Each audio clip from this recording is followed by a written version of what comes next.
Part 1. The tree that sweetened the desert before sugar ever existed. There was once a tree that held one of the desert's oldest secrets. For 4,000 years, it fed human beings in a place where almost nothing else could survive. Its golden pods gave sweetness, nourishment, and stability to entire communities living under a brutal sun. Then in less than a century, that same tree was pushed toward erasure. It was called a weed. It was burned, cleared, and cut from the land as if it had never mattered at all. But mesquite was never truly gone. Even after the trunk was destroyed, something remained beneath the soil, silent and patient, waiting for the right moment to return. And that is what makes this story so powerful. This is not just the story of a forgotten desert tree. It is the story of a food that sweetened life before refined sugar existed. A food people once depended on, then abandoned, and may now need to remember again more than ever. Part 2. The ancient people who understood what we forgot. The story opens in the Sonoran Desert near Tucson, Arizona, where archaeologists uncovered something extraordinary in 1998. Buried in clay jars were mesquite seeds that had been stored 4,000 years earlier. What made the discovery even more astonishing was that the seeds were still viable. After all that time, they could still grow. The people who placed them there left behind no written language, yet they clearly understood the value of what they were preserving. They knew this tree was not ordinary. In a land where rivers could vanish and crops could fail, mesquite endured.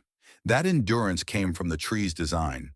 Its roots could reach more than 100 feet into the earth, drawing from water sources far below the surface, deeper than drought itself.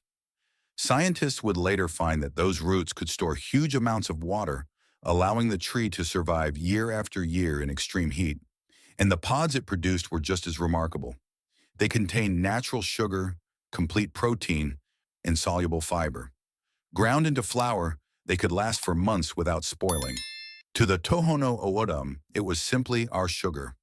The Pima, the Yaqui, and other indigenous communities understood the same truth.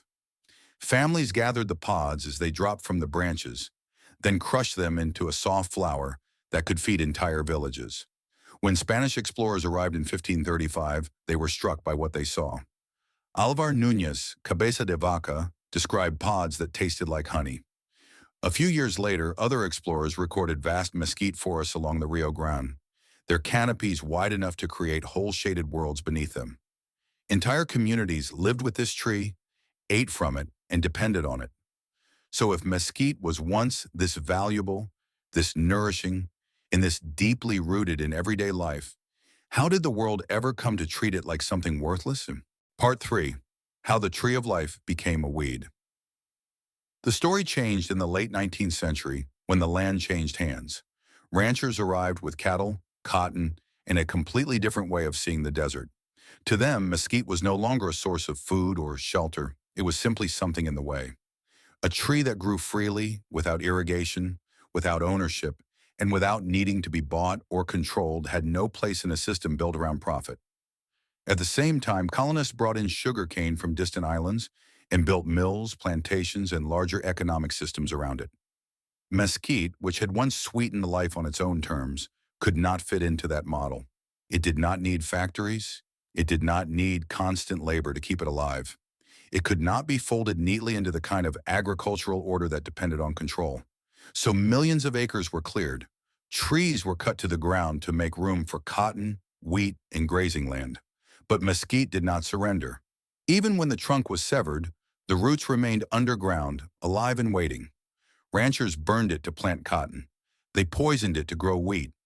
Still it came back. Again and again, new shoots rose from the same roots.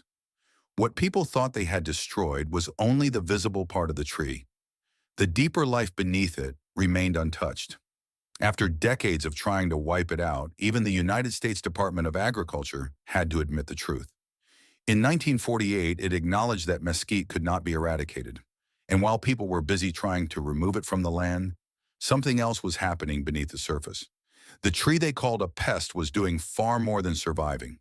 It was quietly preparing to heal the damage left behind. Part 4, the tree they hated, was healing the desert. By the early 20th century, ranchers believed they had won. Millions of cattle now roamed across the land where mesquite once stood, And for a moment, it looked as if the old desert had finally been forced into a new economic order. Wilderness had been turned into profit. At least that was the idea, but the victory did not last. Within just a few decades, the damage began to show. The soil cracked like pottery, rivers dried up, ground that had lost its natural cover started blowing away in the wind, grass disappeared, and cattle began to starve. The land that had been stripped and managed for short-term gain was becoming weaker with each passing year. And then mesquite began to return. Ranchers called it an invader, but that word hid the truth. Mesquite had not come from somewhere else. It had been there long before the fences, the railroads, and the grazing system built around them. What looked like invasion was really recovery, and when scientists paid closer attention, they found something unexpected. Where mesquite returned, the soil changed. Its deep roots helped pull nitrogen into the earth, feeding ground that had been worn out and depleted. Beneath its shade, the soil cooled. Grass began to grow again. Wildlife came back. Slowly, the desert started breathing again. By the 1970s, ecologists gave mesquite a very different name. They called it a keystone species, one of the quiet pillars holding the desert ecosystem together.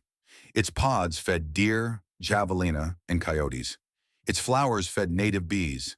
Its wood offered shelter and structure.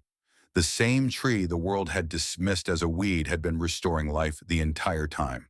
So the question became impossible to ignore. If this tree could survive drought, rebuild damaged soil, and support an entire ecosystem, why did people ever turn away from it in the first place? Part 5. Science returned to the desert and found the sugar. We forgot by the 1990s the land was asking for mesquite again. Droughts were deepening across the American Southwest, and farmers were becoming more desperate for crops that could survive on almost no water. That was when scientists finally turned back to the tree they had ignored for generations. In 1993, the USDA launched desert crop studies, and the results were striking. Mesquite flour contained 3 times more calcium than milk and as much protein as eggs, all from a tree that needed no irrigation and no fertilizer. What had once been dismissed as useless was suddenly beginning to look incredibly efficient. At the same time, another crisis was growing. People had more sugar than ever before, yet they also had more illness. Global sugar consumption had climbed to enormous levels, and diabetes cases were rising fast. Doctors and researchers began searching for natural sweeteners that could provide energy without causing the same harm. Once again, the answer pointed back to the desert. In 2005, researchers at the University of Arizona found that mesquite's sweetness came from fructooligosaccharides, plant sugars that feed beneficial gut bacteria instead of sharply raising blood sugar. Its pods had a low glycemic index, making them safer for people trying to manage diabetes. And mesquite offered more than nutrition, it offered balance. A small amount of mesquite flour could sweeten coffee without the crash that usually followed refined sugar. Its flavor was earthy, smoky, and rich with caramel notes, as if nature had built sweetness in a slower, steadier form. One scientist described it as the sugar that heals instead of harms. By 2010, health food stores across the United States were selling mesquite sweetener as the sugar of the future.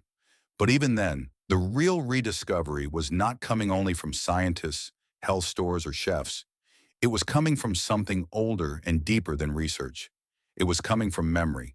Part 6. The forgotten tree began to return. Around 2012, a quiet movement began in the deserts of Sonora and Arizona. Indigenous farmers, elders, and food historians started trying to bring mesquite back from memory into daily life. For them, this was not a new discovery. It was a return.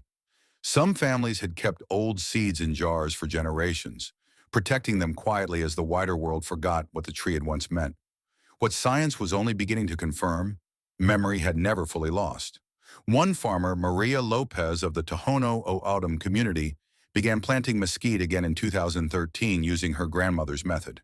She buried the seeds beside dry washes where water had once flowed. Within 2 years, the trees were covered in pods. She said their smell brought back memories of childhood mornings when families roasted the pods for breakfast. What began as one act of remembrance soon became something larger. By 2018, community seed banks in Tucson and Hermosillo were collecting mesquite varieties from across the Southwest. Some pods were red like clay, others pale gold. Botanists identified more than 30 native species, each shaped by its own part of the desert. Then the wider world began facing the same question the desert had been asking for years. By 2020, droughts were breaking records across multiple regions. In parts of California, farmland cracked apart. Wheat yields dropped, and rivers that had once sustained cities began to shrink into dust. Scientists started asking what could still survive when everything else failed. Once again, the answer led back to mesquite.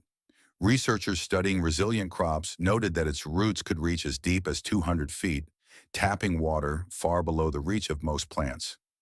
One scientist described it as less a tree than a lesson in endurance. Governments began to notice.